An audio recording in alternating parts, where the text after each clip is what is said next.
Damning new information pharmaceutical companies never wanted you to know is now public, thanks in part to 13 Chief Investigator Darcy Spears. Tonight, Darcy continues her coverage of Nevada's opioid crisis with reaction from families devastated by addiction. 76 billion pain pills. Let that number sink in for a second. 76 billion pills in 7 years were shipped to United States communities.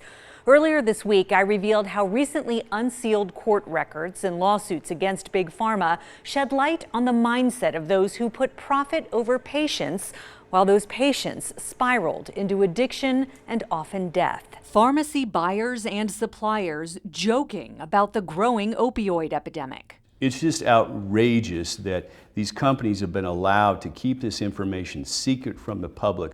Their callous attitude now revealed in their own words in these internal emails. Keep them coming, flying out of here. It's like people are addicted to these things or something. Oh wait, people are. And this is his response. Just like Doritos, keep eating, we'll make more. That's how flippant they were about this. That exchange from 2009, the same year Donna Miller began losing her son Philip. Like I tell everybody, there's a difference between blaming and enabling. These companies were enabling our children. Philip was a skater, broke a lot of bones, and got a lot of prescriptions for the pain. For a slight fracture in his femur, they wrote out Vicodin. He was 15. 2 months later, it was his elbow. That was Loratab.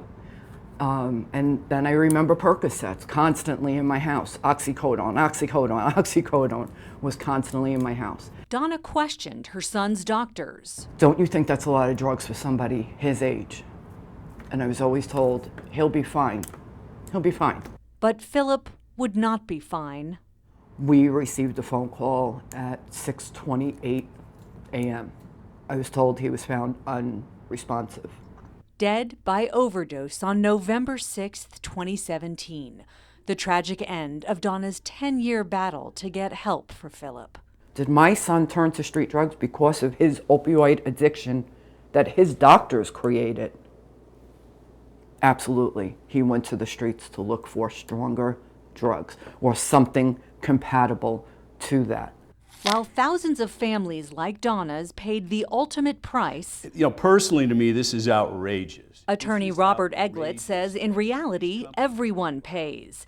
He represents more than a dozen Nevada counties and cities suing Big Pharma for the overwhelming strain on emergency services and court systems. And then we have Rhonda Fairchild knows firsthand about that impact. She's the executive director for the Alternative Peer Group, a drop-in center for teens in recovery. 2 of Rhonda's own children survived addiction. some friends of theirs, got the pills from their parents' medicine cabinets or their grandparents' medicine cabinets. She says her sons quickly went down the rabbit hole. So some of the darkest moments were telling my children that they weren't allowed in my home. Sorry. She says the whole family suffered. Sorry. This is harder than I thought. But tears of sorrow give way to anger after Rhonda hears that insider email exchange comparing hardcore pain pills to Doritos corn chips. It pisses me off that nobody said, wait a minute, what's going on here? Though grateful that both of her sons are in recovery, Rhonda feels the pain of the thousands of others suffering today from addiction.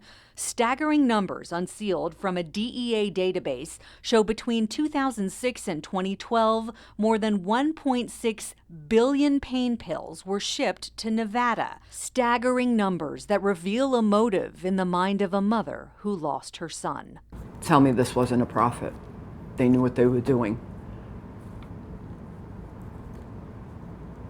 They turned our children, or even adults, into addicts, and they don't want to take responsibility. Attorney Robert Eglett calls this one of the biggest cases in Nevada history. Our state got $1.2 billion from tobacco settlements. The lawsuits over opioids are seeking damages in excess of $4 billion.